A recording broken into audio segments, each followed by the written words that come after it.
So, yo, a couple of things this morning jumped out at me.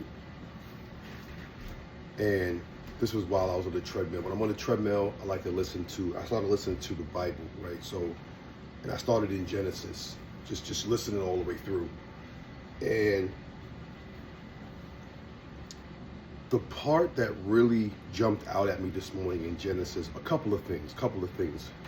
But what happens is you listen to the word of God and you get the message that's meant for you.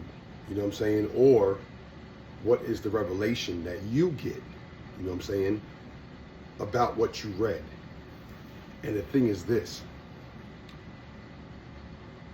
In Genesis 11, and I'm going to say from 11 to like 13, when I was listening, a couple things came to me. Now, I need you to go and read that.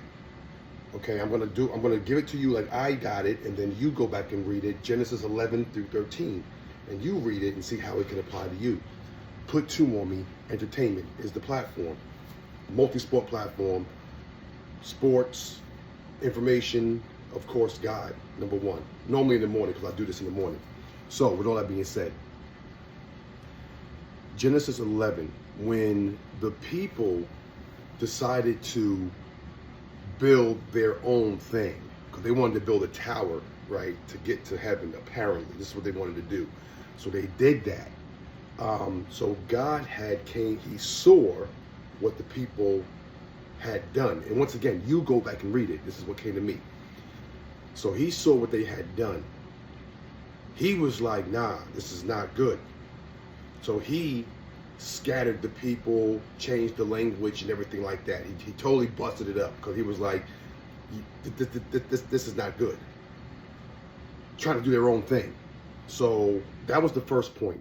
And once again, you read it and you go back and you see what it meant for you. But that was the first point. How many times as an athlete are you trying to do your own thing? You're not saying, you know what, God, what do you want for me? We take God out of everything. And then when things get all messed up, we want to put him back in. Yes, God is always with us. God's grace is sufficient enough.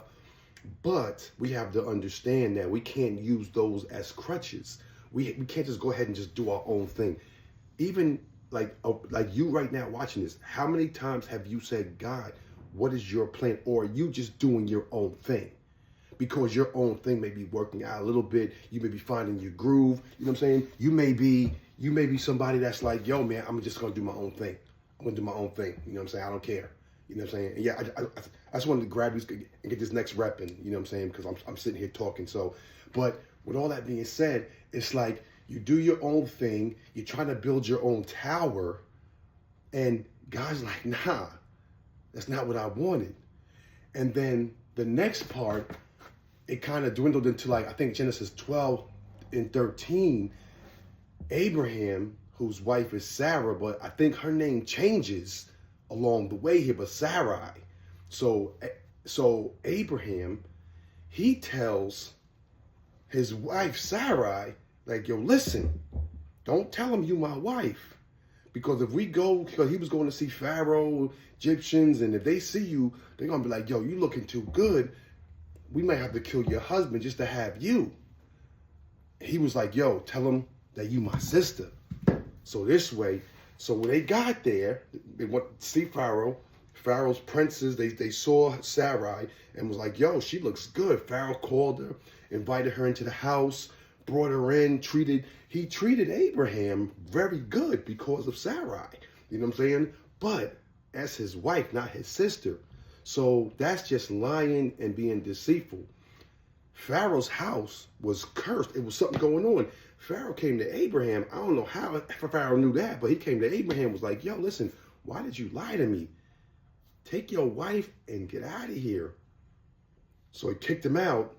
And then it says that Abraham had begun to build a city or built somewhere where they were, you know. And remember, they built the Tower of Babel.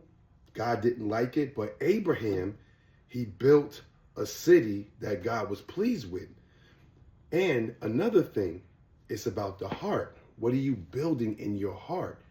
So if you're trying to build this road as an athlete or a regular person, I do a lot with athletes, you know, put 2 on me. 2 is 1 is none. This is a multi-sport platform. But if you're lying, if you're living a life of just lying and not really putting in the work you need to put in, and saying you're doing this and you're not, you're going to class and you're not, you're just doing the wrong things, or just caught up in lies in general, then that might be the problem. You understand what I'm saying? So lies, deceit, trying to do your own thing, that's what I got from Genesis 11 to 13. You read it and let me know what you think, and leave a comment and follow. I know this video is kind of long, but follow. It's definitely worth it. Just follow. All right? Have a great day.